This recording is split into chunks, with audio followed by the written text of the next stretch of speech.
Oke teman-teman, kita lanjut ke materi ya. Oke, sebelum lanjut pembahasan lebih lanjut ya. Jadi ini kan video kedua, part 2 dari video yang menjelaskan bahwa ada satu emiten yang ternyata memang cash rich ya. Konsep cash rich-nya bener-bener, dan cash rich-nya ini digunakan untuk memberikan value added kepada customer-nya, kepada investornya. Yaitu Harum. Nah, buat teman-teman 4, 3, 2, 1, stay focused and stay tuned. Teman sekali lagi yang belum menyaksikan atau belum sempat menonton video yang part 1 biar nyambung ya, teman-teman bisa tonton dulu ya, ini video part 1. Jadi nanti setelah part 1 ke sini biar nyambung, karena ini ada hubungannya ya, bagaimana Harum di part 1 itu kita jelaskan, lalu yang di part 2 ini hal-hal menarik yang ada di Harum, khususnya masa depan dia ya. Oke. So, sebelum pembahasan detail, saya mau kasih tahu objektif dari video ini. Jadi nanti untuk video-video selanjutnya saya akan sampaikan hal seperti ini supaya teman-teman tahu ya bahwa apa sih sebenarnya tujuan saya memberikan video-video rutin ke teman-teman itu, objektif saya apa atau tujuan saya tuh apa sebenarnya. Ya, pertama, semata-mata video ini bukan rekomendasi untuk teman-teman buy saham Harum, enggak. Ya, saya tidak eksplisit merekomendasikan, enggak. Terserah, semua keputusan investasi ada di tangan teman-teman. Itu duit teman-teman, segala reward dan resiko menjadi tanggung jawab dan dinikmati oleh teman-teman semua, tidak ada hubungannya dengan saya sedikit pun ya. Jadi itu yang pertama. Yang kedua, tujuan saya membahas Harum ini ya memberikan informasi saja sesuai data dan fakta yang ada, yang kami punya, yang saya punya. Kalaupun data dan fakta itu mungkin ada yang miss, ada yang salah, teman-teman bisa memberikan masukan, baik melalui grup yang saya punya maupun di kolom komentar, silahkan disampaikan ke situ. Oke? Yang ketiga, memberikan tambahan insight yang dimiliki penyusun. Maksudnya yang saya miliki ya, mungkin saya punya informasi tentang Harum atau tentang masa depan Harum atau sesuatu yang mungkin saya perhatikan selama ini belum pernah dibahas, belum pernah disampaikan, belum pernah di-share oleh siapapun. Nah, dalam kesempatan kali ini akan saya share ya, itu objektif saya ketiga. So, objektif saya keempat yang paling penting adalah edukasi. Ini semata-mata hanya untuk edukasi. Oke ya? Anggap saya ini seminar gratis. Padahal kalau seminar ini saya jual 1 juta saya per orang, saya jamin ini pasti laku. Ya. Oke, video ini nanti cukup panjang ya, pembahasannya cukup panjang.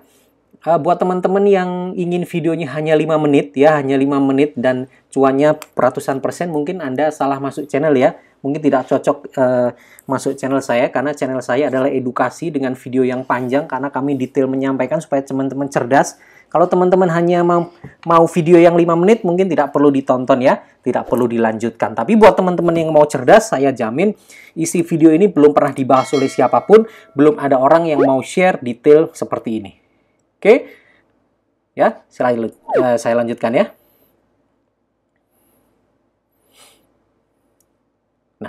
Apa sih target? Sebenarnya target yang mau kita dapatkan kan, perusahaan pertama kita mencari perusahaan yang bertumbuh ya.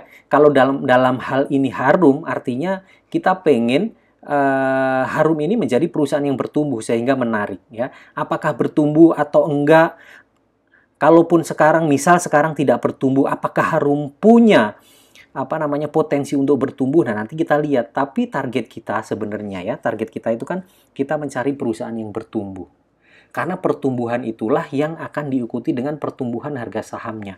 Tanpa pertumbuhan bisnis dari emiten, praktis itu harga saham juga nggak akan tumbuh. Dan kita sia-sia kalau kita simpen saja uang kita di situ. Jadi memang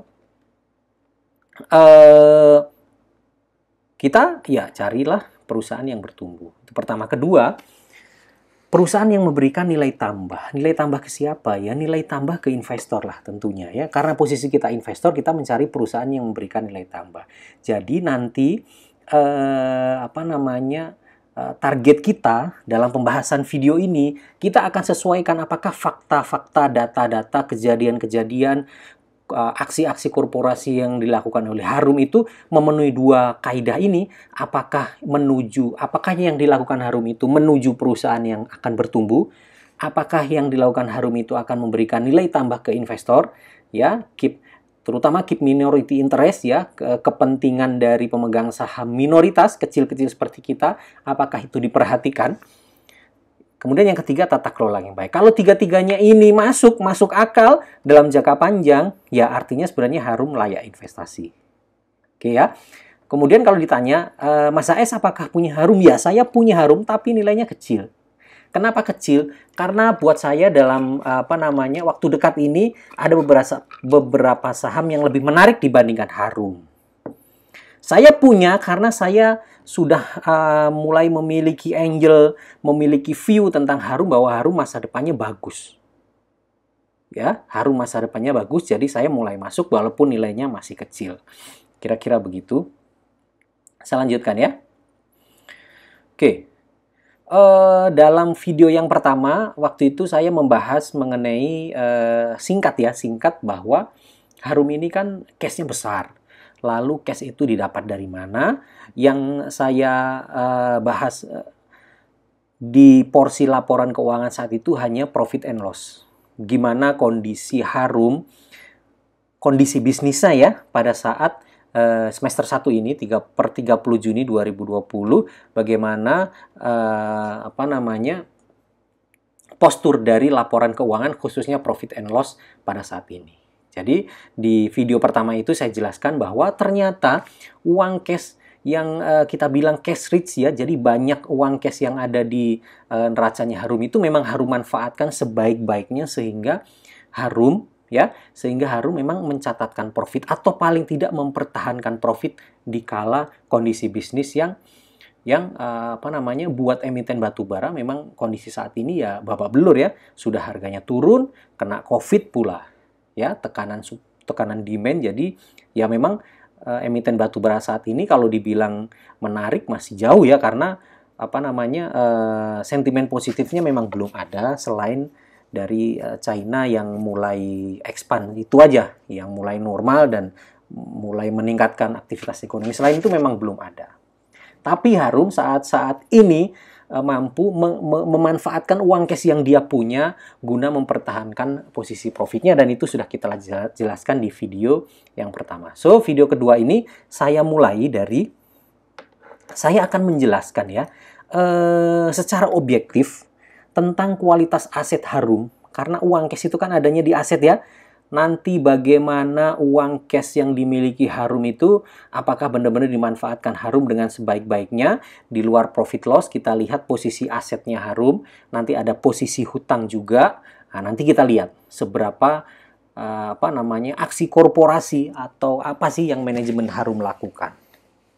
Sini kita lihat ya. Di sini ini aset, ada aset lancar, ada aset tidak lancar ya. Pertama kita lihat kas dan setara kas ya. Kas dan setara kas dibanding dengan akhir tahun ya kan, tutup buku waktu akhir tahun kemarin atau mengawali tahun 2020, kasnya Harum itu jumlahnya ini. 226 juta US. Ini dalam US ya, teman-teman ya. 226 juta. Kemudian di akhir semester 1, berapa uang cashnya? 236. Artinya ada kenaikan 10 juta. So, teman-teman bisa simpulkan sendiri. Dikala bisnis jelek, dikala Covid melanda, dikala banyak perusahaan yang khawatir dengan kondisi likuiditasnya, dikala banyak perusahaan yang khawatir nggak bisa bayar utang segala macam ya, Harum masih mencatatkan penambahan cash. Ya, masih mencatatkan penambahan cash.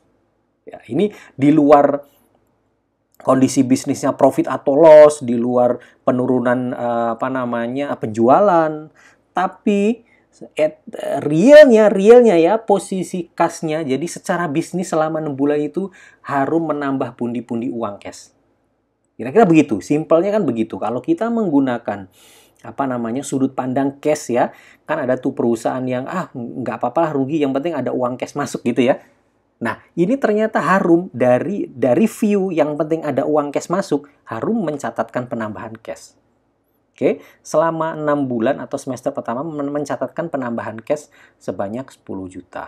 Wah, Pak AS hebat banget ya mendapatkan cash 10 juta. Jangan-jangan ngutang, jangan-jangan begini, jangan-jangan begitu. Oh, kita lihat dulu. Oke ya, kita lihat dulu. Selain mampu menambah cash, apa yang bisa dilakukan Harum selama 1 semester pertama? Oke, selanjutkan. Piutang usaha. Ke pihak berelasi, piutangnya nambah. Oke ya. Ke pihak ketiga, piutangnya berkurang. Ya, ini ada piutang berkurang, artinya ada tagihan yang mampu ditagih ya. Buat saya ini bagus. Poin yang pertama netral saja ya, piutang ke berelasi ini karena nilainya cenderung sama. Lalu yang ke pihak ketiga, artinya ke orang yang tidak ada hubungan apapun ya. Dari akhir atau awal tahun kemarin 15 juta, jadi ada tagihan yang belum dikolek lah ya, ada uang yang belum masuk itu 15 juta. Tapi semester pertama ini tinggal 7 juta. Artinya apa? Artinya kualitas piutang Harum aman. Selain dia punya uang cash yang banyak, ternyata uang dia yang ada di klien itu kualitas collectionnya bagus. Ini poin penting. Teman-teman tahu Aisyah ya? Teman-teman tahu Aisyah ya? Aisyah itu kenapa bisa bangkrut padahal kelihatan likuiditasnya bagus. Ternyata dia punya piutang ke pihak ketiga tuh nggak bisa ditagih. Jadi teman-teman kalau lihat ada kas, ada piutangnya gede dibandingkan dengan hutang lancar. Misal piutang lancar, teman-teman lihat kualitas piutangnya. Jangan-jangan dia udah ngerjain proyek, dia ngutangin barang ke klien-kliennya tapi nggak bisa ditagih, sama saja bohong. Ya, hasil akhirnya Aisyah nggak bisa bayarin utang karena uang yang sudah dibuat jaga-jaga untuk bayar hutang, uang itu masih di klien, nah uang itu nggak bisa ditagih. Nah, sama aja bohong itu ya.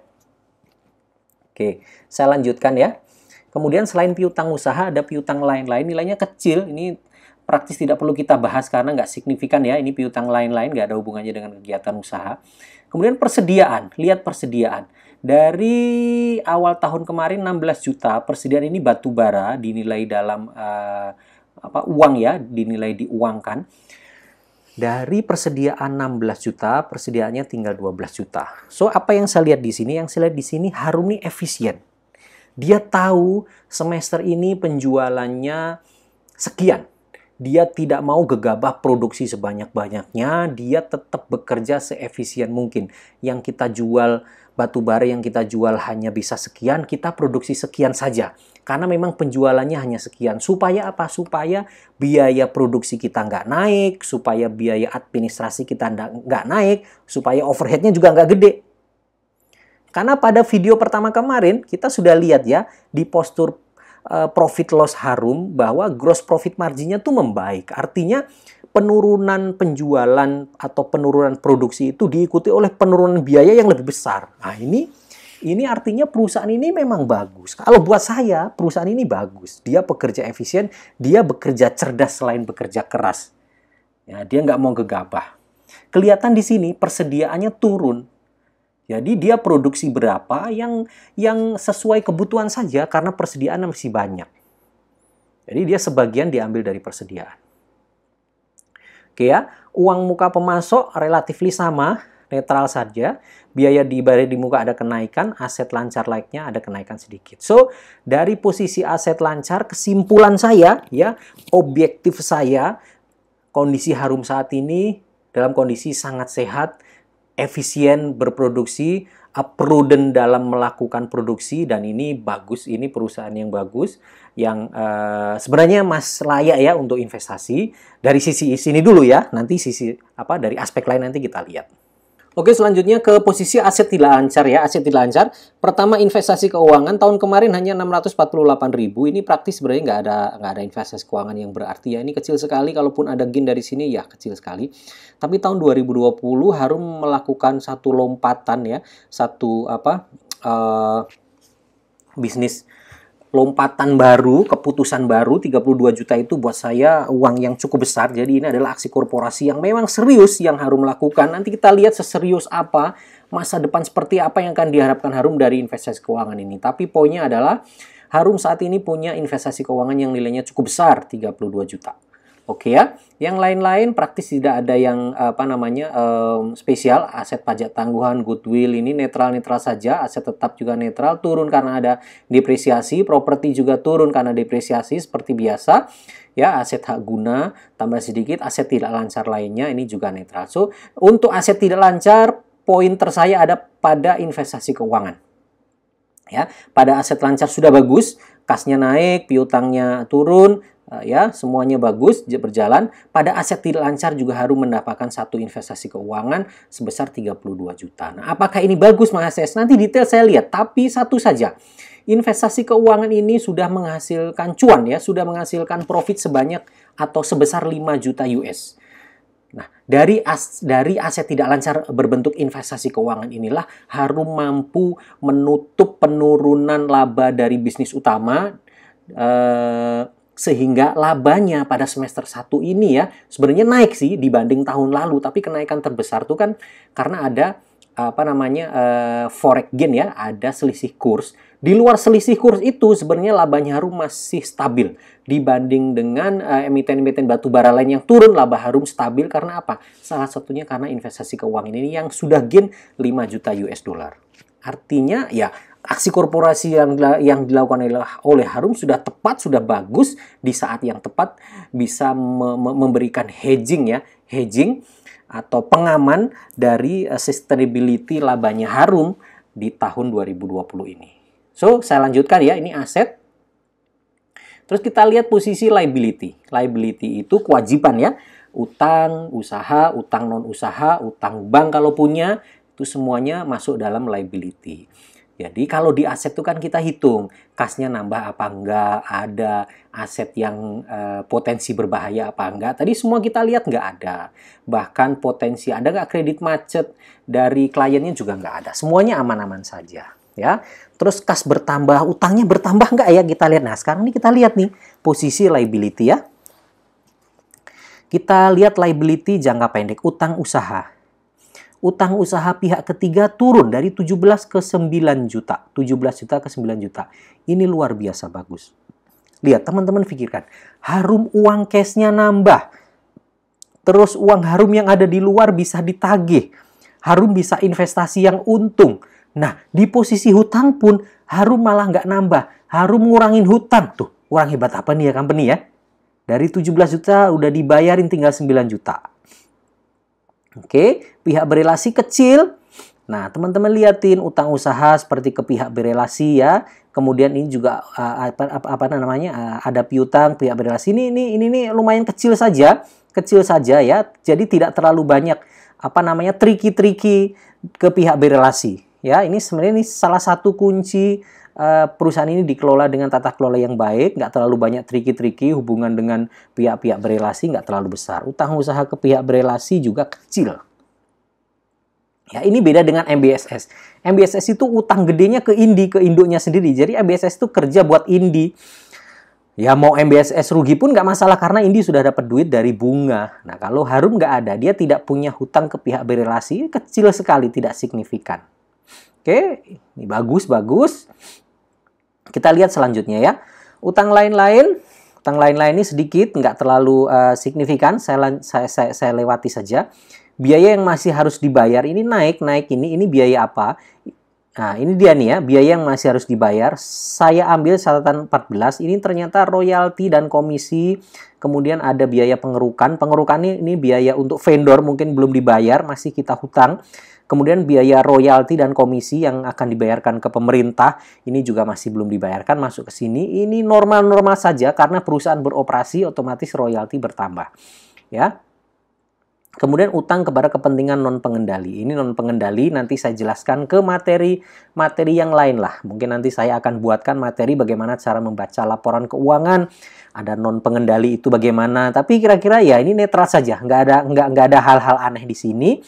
Tapi justru hal yang bagus adalah di luar di aset-aset bagus, kualitas aset bagusnya bertambah, ternyata hutangnya justru berkurang. So, buat saya ini salah satu perusahaan yang sehat, yang bagus. Oke ya, ini sisi. Oke teman-teman, kita lanjutkan ke arus kas. Tadi kan ceritanya Harum mampu menambah pundi-pundi cash, cashnya bertambah, lalu Harum mampu membayar utang. Nah itu keluar masuk kasnya gimana? Kok perusahaan kok bisa berjalan bagus padahal labanya turun, padahal penjualan turun? Oke, kita lihat dari sini ya. Ini yang kotak pertama yang atas ini adalah arus kas dari aktivitas operasi. Jadi benar-benar dari murni bisnisnya Harum.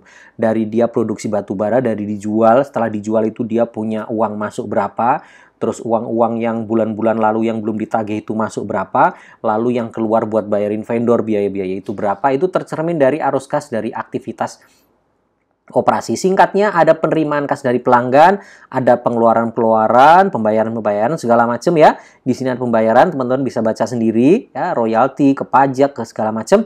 Alhasil adalah Harum net cash ya, ada uang cash bersih masuk sebesar 42 juta. Bandingkan dengan tahun kemarin. Teman-teman lihat tahun kemarin, padahal penjualannya turun.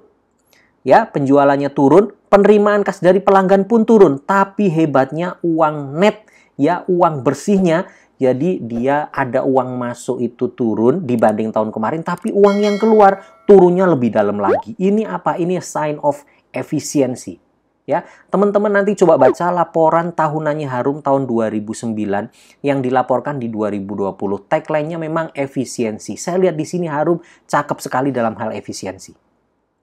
Ya, dalam hal apa namanya memanage keuangan juga bagus. Bagaimana uang yang keluar itu harus bagaimana diatur lebih sedikit daripada yang masuk dan bisa ditekan semaksimal mungkin. Itu baru bisa jika manajemennya sangat-sangat kompeten, jika manajemennya sangat-sangat serius menangani company ini, khususnya ini dari sisi keuangan. Oke, efisiensi itu dijalankan dengan benar-benar. Lihat saja, tahun kemarin saja yang penjualan tinggi hanya ada uang cash 10 juta sisa dari operasi. Tahun ini ada uang sisa cash 42 juta. Oke, saya lanjutkan. Setelah uang cash sisa dari aktivitas operasi, nah uang cash itu biasanya digunakan untuk investasi, beli-beli mesin-mesin baru, beli aset, segala macam, itu namanya aktivitas investasi, yaitu membeli aset-aset baru untuk pertumbuhan perusahaan di masa yang akan datang. Biasanya disebut sebagai capex ya. Capex itu masuknya ke arus kas untuk investasi. Ya, ada penerimaan dari bunga. Nah, ini bunga ini dari mana? Ya dari bunga deposito. Harum punya uang cash, uangnya banyak, didepositokan dapat bunga. Itu masuknya ke kelompok investasi sebagai uang masuk. Ya, uang keluarnya tentu lebih banyak. Ada yang paling besar adalah perolehan investasi keuangan 26 juta. Punya uang gede, ini jadi yang digunakan untuk aktivitas investasi, untuk capex atau untuk kegiatan investasi lain itu 28 juta. Tahun kemarin Harum tidak lakukan investasi apa-apa praktis. Ini ya hanya penambahan aset properti saja 2 juta, kecil. Tahun kemarin tidak signifikan nih. Aksi korporasi investasinya kecil 3 juta. Tahun ini signifikan 28 juta.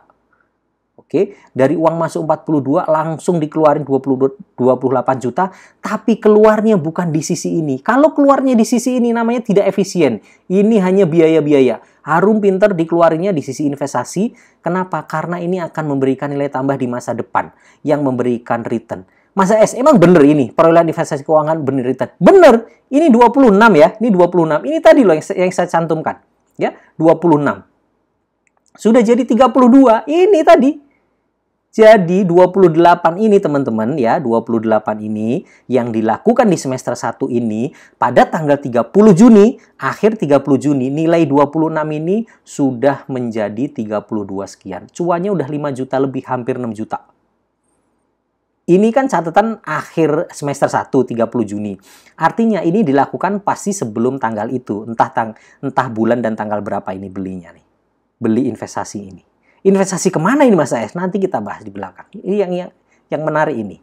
So, dari sisi aktivitas operasi sudah efisien bagus. Dari sisi aktivitas investasi lebih bagus lagi. Banyak uang tidak digunakan untuk foya-foya biaya yang nggak jelas, tapi digunakan untuk investasi yang ada nilainya. Oke ya, saya lanjutkan. Yang terakhir, arus kas dari aktivitas pendanaan. Pendanaan itu biasanya terkait dengan utang piutang. Atau jika ada buyback saham di market itu masuknya ke pendanaan. Karena Harum tidak punya hutang, jadi hutang piutang dengan bank otomatis arus kas aktivitas pendanaan sebenarnya sepi, nggak ada aktivitas yang signifikan. Tapi karena tahun ini ada buyback cukup besar, maka Harum mengeluarkan uang cash sebesar 3 juta. 3 juta untuk buyback nih ya, perolehan saham treasury ini maksudnya buyback. Oke, setelah dikurangi ini semua, ternyata masih ada sisa 9 juta. Ya, tahun kemarin sisanya cuma sekitar 5 atau 4 jutaan, tahun ini sisanya 9 juta. 9 juta itu, yang tadi itu cashnya nambah 9 juta atau 10 juta sekian itu ya, yang tadi selisihnya nih 9 juta ini, ya, sudah bisa bayarin ngelunasin hutang, sudah bisa beli investasi, segala macam, masih sisa juga 10 juta. Nah, jadi teman-teman yang view-nya itu menggunakan konsep cash rich, bahwa perusahaan itu sehat, sebenarnya yang dinilai itu cash-nya, mau untung mau rugi sebenarnya cash-nya. Kalau buat saya nggak bisa, perusahaan itu harus untung dan plus cash-nya harus bagus, dan Harum memenuhi ini. Ya, Harum tetap profit, walaupun kondisi begini tetap profit, plus cash-nya pun masih nambah. Udah profit, cash flow-nya positif.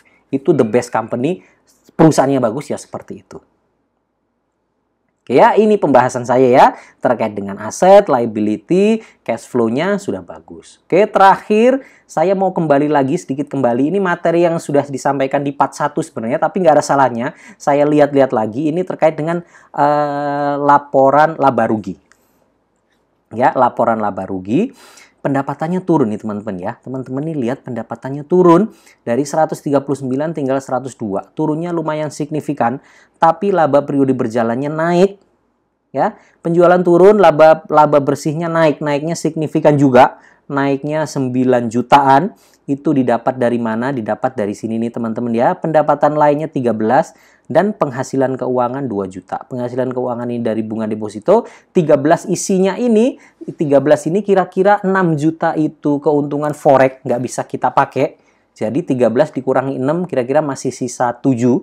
Dari 7 itu, isinya adalah yang paling besar itu hampir 6 juta, tadi itu keuntungan investasi keuangan. Jadi kalau ini dikurangi 6 saja, maka 23 dikurangi 6 itu masih sekitar 17. Kalau dibanding tahun lalu 14, jadi masih naik. So, buat saya, kesimpulan saya sebenarnya Harum ini tanpa keuntungan forex, tanpa keuntungan selisih kurs pun, Harum performance-nya masih naik walaupun pendapatannya turun. Jelek dong Mas AS pendapatan turun? Ya memang jelek. Perusahaan tuh sebenarnya memang pendapatan pun harus naik, labanya juga harus naik. Tapi kita mesti lihat, kita mesti fair, dia turunnya dari mana? Turunnya ternyata memang dari penjualan batubaranya turun karena harga batubara juga turun. Tapi untuk pendapatan bisnis lain di segmen batubara seperti persewaan alat berat, karena Harum punya jasa penambangan juga ya, ada jasa pengangkutannya, ini relatively stabil sebenarnya. Turunnya turun-turun tipis saja. Ya, time freight voyage charter ini untuk kapal-kapalnya juga turunnya tipis. Jadi untuk pendapatan jasa penambangan buat saya relatif stabil. Yang turun memang penjualan batubara karena harga batubara turun, dan ini juga tercermin di semua emiten batubara, pendapatan mereka pasti turun untuk core bisnisnya. So, kesimpulan saya Harum dari sisi keuangan, dari sisi kalau teman-teman mau bedah laporan keuangannya secara singkat seperti ini, kalau mau dibedah lebih detail saya bisa, tapi bisa waktunya 3 jam, 4 jam nggak selesai-selesai. So, secara singkat dari sini bisa saya simpulkan bahwa Harum mampu mempertahankan kinerja 2020 di kala COVID dengan bagus, cash flow-nya positif, cash flow-nya bagus, mampu melakukan efisiensi dengan sangat bagus sehingga mempertahankan cash flow atau bahkan meningkatkan inflow cash yang masuk dibanding dengan tahun lalu. Plus, Harum juga mampu melunasi hutangnya, Harum mampu mengkolek uang-uang yang masih ada di luar. So, yang terakhir ternyata juga laba bersihnya masih naik. Oke ya, ini Harum bagus. Kok bagus-bagus semua? Enggak dong, sekarang saya kasih lihat. Poin yang menjadi highlight teman-teman sebenarnya ini, penjualan batubara ini. Ini kenapa turun? Ini gimana nanti kalau turun-turun terus bahaya? Nah, ini bahaya sebenarnya. Apakah turun-turun terus? Teman-teman lihat saja ya. Saya belum mendapatkan data 2020 secara final. Jadi saya pakai aja data dari 2019. Karena trennya memang 2018 ke 19 ke 20 itu rata-rata turun untuk produksi batu bara. Emiten lain juga begitu ya. Saya ambil contoh saja Harum di 2019 berbanding 2018. Ini penjualan batu bara dalam juta USD itu turun. Untuk lokal sebenarnya nggak terlalu turun banyak, turunnya kecil saja karena lokal ada DMO. Kebutuhan batu bara untuk lokal tuh relatif stabil. Tapi untuk ekspor ke Asia Timur, Selatan, dan Asia Tenggara semuanya turun ya dibanding tahun kemarin. Ke Asia Timur sebenarnya relatif stabil ya. Ke Korea Selatan, Cina, Taiwan, Jepang nih stabil sih, masih stabil. Yang ke Asia Selatan turun, kemudian ke Asia Tenggara juga turun. Alhasil penjualan sih turun dari 336 ke 262. 2020 kira-kira trennya juga mirip-mirip beginilah. Kalau dari sini turunnya kondisi begini, so 2020 nanti juga turunnya kondisinya begini. Nah, ini resiko yang teman-teman harus pahami, harus dimonitor terus kalau ada yang minat ke Harum, yaitu penurunan pendapatan karena market batubara internasionalnya kondisinya memang begini. Oke, saya nggak akan bahas detail batubara ini bisnisnya gimana. Nanti saya akan buatkan khusus video membahas outlook bisnis batubara termasuk dengan misal data-data PLTU di seluruh dunia trennya seperti apa saya akan buatkan, tapi nanti ini singkat saja bahwa ini adalah potensi resiko Harum yang teman-teman mesti ketahui. Ya, 2020 nanti akan turun. Oke. Saya lanjutkan. Jadi teman-teman nanti untuk menemani teman-teman memonitor itu, menganalisa itu, teman-teman bisa lihat di sini ya. Ini perkembangan market share Harum ke negara-negara ini atau bobot penjualannya Harum ke masing-masing negara ini, potensi masing-masing negara bagaimana, kondisi internal masing-masing negara saat ini bagaimana, khususnya berhubungan dengan COVID, nanti dilihat di GDP-nya negara-negara ini bagaimana, industrinya, PMI-nya, masing-masing negara dicek. Memang begitu, kalau mau analisa memang harus tegas dan harus detail seperti itu teman-teman ya. Tinggal liatin, oh kira-kira potensi batu bara Harum ke depan ada problem nggak? Teman-teman bisa lihat data-data ini. Yang paling besar sih masih Cina ya. Selama Cinanya kuat, so saya rasa sih masih oke. Kemudian India. Nah, India nih hari ini masih lockdown. Korea Selatan juga beberapa spot lockdown. Ya kira-kira begitulah. Nanti teman-teman analisa sendiri profil resiko masa depannya Harum ini. Ya. Terus ini daerah-daerahnya Harum ya. Ini saya cuma mau tunjukkan saja bahwa Harum ini mengoperasikan ya 1, 2, 3, 4, 5. Yang paling kiri dan paling kanan ini belum beroperasi ya di tahun 2019. Semuanya rata-rata masih panjang, masih di atas 10 tahun izinnya. Jadi kita tidak perlu khawatir dengan keberlangsungan produksi Harum karena izinnya ya, izin operasinya masih berlaku sampai dengan lebih dari 10 tahun ke depan. So, dari sisi supply, dari sisi konsesi, perizinan, tidak ada masalah. Tinggal masalah sini saja sebenarnya, masalah di pemasaran. Ini secara singkat batubara yang dijual Harum ya. Nanti teman-teman bisa ketahui, ini juga sangat penting untuk teman-teman menemani teman-teman dalam melakukan analisa kira-kira market share Harum di luar negeri itu seperti apa, ke Asia Tenggara seperti apa masa depannya dari produk yang dipunyai oleh Harum. Ini ya, baca ya. Jenis batu bara yang diproduksi oleh perseroan merupakan batu bara non-aglomerasi yang memiliki nilai kalori bruto lebih besar dari 5.700 secara GAD abu bebas atau 5.400 kilokalori per kilogram secara GAR. Ini artinya apa? Artinya batu baranya Harum tuh batu bara yang kalorinya tinggi semua. Batu bara yang kalau teman-teman mau lihat harga acuannya tuh cocok sekali misal pakai Newcastle. Ya, pakai acuan Newcastle itu harganya harga itu. Karena ada beberapa memang tambang tuh yang memproduksi GAR sampai di bawah 4.000, GAR 3.000-an tuh ada. Dan itu harganya tuh kalau di lokal tuh murah sekali. Tapi Harum gampang saja. Ini Harum memang khusus memproduksi batu bara yang nilai GAR-nya tinggi. Ini tinggi semua. Lebih besar ya ini ya, lebih besar dari sini. Berarti ada yang 6.000-an ke atas. Nah, ini dari sisi GAR. Terus dari sisi jenis batu bara ada dua. Satu thermal ya, satu metalurgi atau coking coal. Kalau ini untuk PLTU segala macam nih ya, pabrik semen, pemanas segala macam. Kalau metalurgi ini untuk peleburan baja. Sekarang yang turun tuh kebanyakan yang ini nih ya, batu bara thermal ini yang oversupply, tapi yang bawah ini kecenderungan harganya tuh sangat-sangat stabil. Jadi ini bisa menghedging apa namanya performance-nya Harum.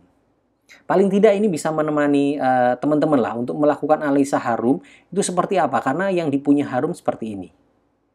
Oke ya, saya lanjutkan. Ya, ini adalah bisnis Harum saat ini. Ya, oke.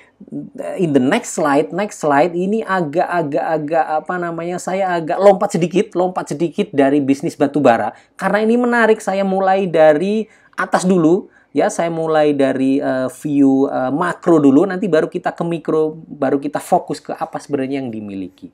Kan tadi seperti slide pertama ya, kan kita berharapnya kan ini kan, Harum ini perusahaan yang bertumbuh enggak? Kemudian yang dilakukan Harum saat ini itu menuju ke visi pertumbuhan apa enggak? Yang dilakukan oleh Harum saat ini itu akan memberikan nilai tambah apa enggak? Nah, kira-kira apa sih bisnis masa depan ya yang bisa apa namanya ini melengkapi portofolionya Harum saat ini di batubara. Oke, bisnis masa depan yang bagus itu apa sih? Saya ikuti saja tren-tren saat ini ya, tren saat ini yang banyak sekali digembar-gemborkan atau sering disuarakan oleh teman-teman investor bahwa batubara sudah nggak ada masa depan itu. Semua nanti sudah digantikan oleh energi baru terbarukan, mobil-mobil sudah berganti dengan mobil listrik. Nah, saya juga kadang-kadang bingung lah kalau mobilnya mobil listrik ngecasnya gimana gitu kan. Kalau nggak ada PLTU mau ngecas kemana gitu. Tapi saya setuju bahwa mobil listrik, electric vehicles ya, itu menjadi salah satu tren di masa depan. Bahkan Tesla ya, itu market cap-nya naik terus, harga sahamnya naik terus. Oke, saya akan ajak teman-teman bahas dulu mengenai mobil listrik. Saya singkat saja, mungkin teman-teman sudah sering dengar ini. Kenapa saya perlu bahas ini? Karena ujungnya di bawahnya nanti sangat-sangat menarik. Jadi teman-teman saya arahkan dulu ke makronya. Ini adalah electric vehicles, produksinya berdasarkan apa namanya proyeksi ini yang warna hijau ini ya, ini warna cyan ini, yang atas ini optimis, kemudian yang bawah ini konservatif. Oke, pada tahun sekarang 2020 tuh produksinya ya sekitar more or less sekitar 5 jutaan. Kemudian nanti ini tinggal lihat aja nih, 2030, 10 tahun ke depan produksinya sudah bisa 8 kali lipat. Kalau optimis, kalau konservatif ya 20 atau kira-kira 4 kali lipat. Ini mobil listrik. Market share-nya mobil listrik. Nah, kalau ini data-data yang dilakukan. Kalau World Bank itu dia di sini. Kalau Bloomberg itu dia kira-kira di angka 25. Gitu aja. Nah, ini dari beberapa orang yang lakukan riset, mereka posisinya ada di sini pada tahun 2030. 2025 ini ada beberapa pihak juga yang melakukan analisis terkait mobil listrik, ya mereka adanya di sini, ya. Ternyata relatif mix sebenarnya antara orang yang optimis dengan yang konservatif. Tapi yang turun maksudnya nggak ada gitu loh. Semua menyatakan bahwa produksi mobil listrik akan naik. Oke. Data ini saya ngarang atau gimana? Saya tidak pernah ngarang data. Semua yang saya sampaikan berdasarkan data dan fakta. Karena bahaya kalau ngarang ya. Ini adalah sumber-sumber data yang saya ambil atas data-data yang saya sampaikan terkait mobil listrik. Ya, teman-teman silahkan baca sendiri, nanti silahkan dicari sendiri dokumennya. Oke, saya lanjutkan. Ini key ingredients ya di baterai untuk mobil listrik. Jadi sebenarnya bahan baku utamanya tuh apa? Bahan baku utamanya ini teman-teman. Jadi dari 70 kg untuk baterai berkapasitas 60 kWh itu terdiri dari litiumnya 11 kilo, nikelnya 37 kilo, kobaltnya 12 kilo. Jadi yang paling besar nikel. Oke ya. Nah, ini ada energy density, ini ada higher cost, lower density. Ya, ini kira-kira nih tipe-tipe baterai lah. Dan ini lower cost, kira-kira nanti ya menurut analisa data-data yang saya punya itu kira-kira ada di sini posisinya. Ini masa depan baterai itu ada di sini dan ini nickel rich. Artinya dengan semakin banyaknya bauran nikel logam nikel yang dipakai untuk baterai, maka menjadi lower cost dan posisinya adanya di sini. Dan inilah nanti yang kemungkinan yang paling banyak dipakai. So, masa depan buat nikel lah, kira-kira begitu ya singkatnya. Dan ini adalah demand ya, permintaan dari nikel untuk baterai mobil listrik dari tahun 2017 berbanding dengan 2030. Oke ya, 2017 ini lingkaran yang di bawah ini. 2030 estimate, ada E-nya estimate yang ada di lingkaran luar. Hari ini nikel itu paling banyak untuk kegiatan stainless steel metalurgi ya, 71%. Nanti 2030 10 tahun lagi 71-nya mengecil tinggal 46. Saat ini mobil listrik nih baterainya cuma 3%, nanti 37%. So ini naiknya 10 kali lipat. Disinilah masa depan nikel dipertaruhkan. Nah, di sini teman-teman. Oke ya? Saya lanjutkan.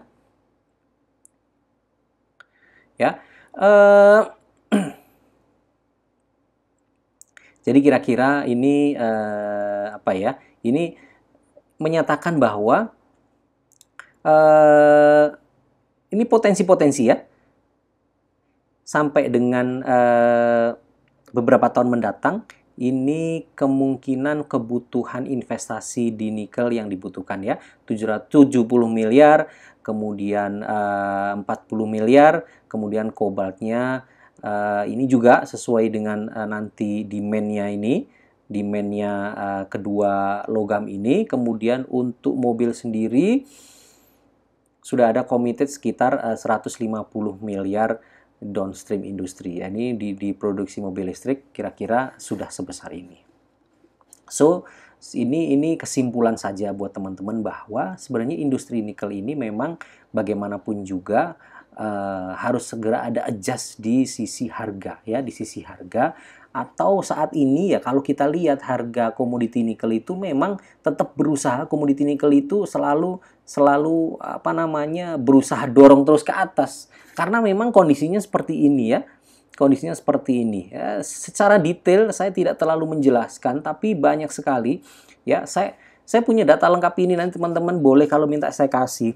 Ada list beberapa perusahaan-perusahaan otomotif dunia yang sudah melakukan strateginya masing-masing. So, poin utamanya bahwa nikel tuh masa depannya bagus dari data-data yang disampaikan ini, dan ini disampaikan hampir semua analis-analis besar, hampir semua institusi-institusi besar, industri besar, asosiasi nikel segala macam juga menyampaikan bahwa investasi sebesar ini akan segera dilakukan untuk mempersiapkan industri mobil listrik di masa depan. Gitu. Nah, ini kan nikel bagus sekali. Sekarang saya kembali ke Indonesia. Ya. Ini saya cuplik, ini ada salah satu berita ya tahun 2019. Lebih lanjut dalam paparannya, Pak Satrio mengatakan pabrik material baterai telah didirikan di Morowali, Sulawesi Tengah pada Januari 2019. Baterai ini menjadi komponen penting karena menyumbang 25-40% dari biaya total kendaraan listrik. Jadi sebenarnya di Morowali itu sudah ada, teman-teman. Sudah dibangun. Ya, untuk litium mengatakan Indonesia belum memiliki logam tersebut. Entah belum memiliki, entah belum ketemu. Jadi Indonesia itu sekarang nikel sama kobalt yang sudah ada. Litiumnya belum ada. Menjawabkan bahwa usul logam tersebut berpotensi. Nah, ada potensinya tapi belum ada nih. Ya, ini potensinya ada tikus, bangka. Ini sebenarnya ini the next. Saya nggak tahu ini. Kita bisa lihat nanti potensi kemana. Tapi ini belum ada. Yang pasti ini Morowali ini sudah ada. Ya, ini juga data yang saya punya. Sebenarnya daerah mana saja yang menjadi penghasil nikel terbesar di Indonesia ya? Ada nomor 1 di Morowali Tengah. Ini yang terbesar di Indonesia itu pertama di Morowali, Sulawesi Tengah. Ya, ini tambang nikelnya. Morowali bisa dikatakan surganya nikel, tetapi tidak, nikel daerah ini termasuk yang terbesar di Indonesia. Berdiri 9 perusahaan tambang hingga banyak investor asing bergembira hati berinvestasi masuk ke sini. Wilayah Morowali yang kaya nikel terletak di bla bla bla bla ya, termasuk bangun smelter sudah pada masuk ke Morowali. Lalu apa hubungannya dengan Harum? Sebentar ya, kita lanjutkan dulu. Nah, di Morowali itu teman-teman ya, ada perusahaan Hengjaya Nickel Project namanya ya, Hengjaya Nickel Project. Ini 80% sahamnya itu ya dipegang oleh Nickel Mines. Nickel Mines ini perusahaan nikel di Australia dan ini listing di bursa Australia. Oke, teman-teman baca sendiri, ini Hengjaya Nickel Project ini smelter yang salah satu yang besar juga ya, mengoperasikan dual line rotary kiln electric furnace plant yang dibangun di dalam Indonesia Morowali Industrial Park. Jadi di Morowali yang merupakan surganya nikel itu ada proyek smelter ini namanya Hengjaya Nickel Project. 80%-nya dipegang oleh Nickel Mines. Oke. Nickel Mines selain punya Hengjaya Nickel Project ya, dia juga punya 80% juga di Hengjaya Mine atau tambang Hengjaya. Nah, ini tambang Hengjaya ya. Nickel Mine memegang 80% interest ya, share capital di Hengjaya Mineralindo atau PT Hengjaya Indonesia PMA Company ya, perusahaan penanaman modal asing. Sisa 20%-nya itu dimiliki oleh perusahaan lokal ya, namanya Wijoyo Family ini. Oke. Beroperasi mendapatkan izin konsesi area 6.000 sekian hektar ini ya. Oke. Nah, ini Hengjaya Resources. Ini resources yang dimiliki Hengjaya. Untuk nikel, kira-kira seperti ini. Oke, saya lanjutkan. Nickel Mines ini siapa sih? Nickel Mines ini perusahaan nikel yang ada di Australia tadi saya sampaikan ya. Pemegang sahamnya siapa Nickel Mines? Nih pemegang sahamnya. Ini ada 10 pemegang saham terbesar. Nah, Harum itu ada posisi ke-7. Harum ada di posisi ke-7 dengan kepemilikan 3,72%. Dan informasi, nah ini informasi ya. Informasi, datanya belum ada tapi ini informasi yang saya dapatkan. Sementara saya share aja dulu seperti ini bahwa ada apa sih di balik aksi gede-gedean Harum melakukan buyback. Teman-teman perlu ketahui bahwa Harum itu tidak sekedar buyback. Harum itu buyback bersamaan dengan pengendalinya juga beli saham Harum di market jor-joran terus-terusan. Ya, itu jor-joran terus-terusan itu dilakukan semenjak tahun 2018 awal atau 2017 akhir. Itu dilakukan. Saya waktu itu sempat curiga, ini Harum ada apa ini? Buyback nggak selesai-selesai, harga sahamnya ditahan-tahan, pasti ada sesuatu. Saham kalau di buyback itu artinya apa? Artinya perusahaan itu mau bagus, bukan mau jelek. Perusahaan kalau mau busuk, mau jelek, bukan di buyback, tapi di repo, dibuang-buangin sahamnya. Tapi perusahaan kalau di buyback, kalau dibeli terus, artinya apa? Artinya nih perusahaan ini mau bagus, diselamatin dulu nih barang-barang yang berantakan di luar diambilin dulu. Nanti kalau udah bagus, udah gede, dijualin lagi di harga atas. Gitu loh teman-teman. Pola pikirnya. Ya. Saya ternyata ini yang terjadi. Harum masuk. Nah, Morowali ini kan surganya nikel. Harum mungkin nggak bisa langsung tembus ke sini. Dia masuknya lewat Nickel Mines. Mungkin dia kesusahan masuk Hengjaya, masuknya ke Nickel Mines. Walaupun sekarang masih kecil, 3%, tapi informasi yang saya dapatkan, Harum punya aim besar, punya ambisi besar untuk naikin kepemilikannya ini pelan-pelan. Teman-teman lihat di sini ya, ini rata-rata nih ya, HSBC Custody, ini nomine, ini nih yang pengendalinya, tapi yang di sini nih, ini ada beberapa perusahaan investasi. Nah, ini investasi. Harum nih nggak Harum Energi, bener-bener perusahaan tambang. Saya juga berharap Harum segera meningkatkan kepemilikannya ini ya, meningkat supaya dia bener-bener mempunyai diversifikasi bisnis yang bagus, yaitu masuk di nikel. Setelah tadi secara singkat saya jelasin masa depannya nikel sangat bagus itu. Nah, oke, saya lanjutkan sedikit ya. PT Karunia Bara Perkasa itu pemegang saham pengendalinya Harum. Itu kira-kira tahun 2017 atau 2018 itu kepemilikannya cuma 70-an%, sekarang hampir 80%. Itu bukan buyback loh. Kalau buyback tuh emitennya, ini pengendalinya. Pengendalinya tuh bukan buyback, istilahnya ya dia serok saham. Dari cuma 70 sekarang hampir 50. Karunia Bara Perkasa itu kepemilikannya. Per hari ini itu 79,79. Ya hampir 80. Sebentar lagi 80 dia akan serok-serok lagi nih saham Harum. Selain itu saham Trisuri. Nah kalau saham Trisuri ini berarti buyback. Yang membeli itu Harum Energi sendiri. So ini sebenarnya luar biasa. Saya udah curiga lama nih kenapa Harum gila-gilaan nih beli sahamnya di pasar. Di pasar sahamnya mau dihabisin terus sama dia. Ternyata dia sudah masuk ke sini. Atau dia memang waktu itu plan masuk. Dan ini nih masuknya ini baru di tahun 2020. Nih masuknya gini nih teman-teman. Nah, investasi keuangan. Investasi keuangan terdiri dari aset keuangan pada Nickel Mines Limited ya. ya, pada tanggal 30 Juni ya. Kemudian perubahan nilai wajar selama periode berjalan melalui laba rugi. Oke ya, karena harga sahamnya naik, maka si Harum ini udah cuan nih dari posisi 26, harga akuisisi 26 ditambah 5 juta, ya akhirnya saldonya 32 juta. Ini akuisisinya 30 Juni, ini akuisisinya sebelum ini artinya posisi pada 30 Juni ya, ini ya 26 ditambah 5. Akhirnya posisi Harum punya di Nickel Mine sekarang 32 juta atau posisinya 3,72%. Itu mana sih Mas ES? Ya ini tadi loh yang saya bilang, yang Harum salah satu ini cash flow ya, ini cash flow. Nih, cash flow pada aktivitas investasi ya, ini loh. Perolehan investasi keuangan 26 juta. Ini 26 juta ini di situ. Dia masuk ke sahamnya Nickel Mines.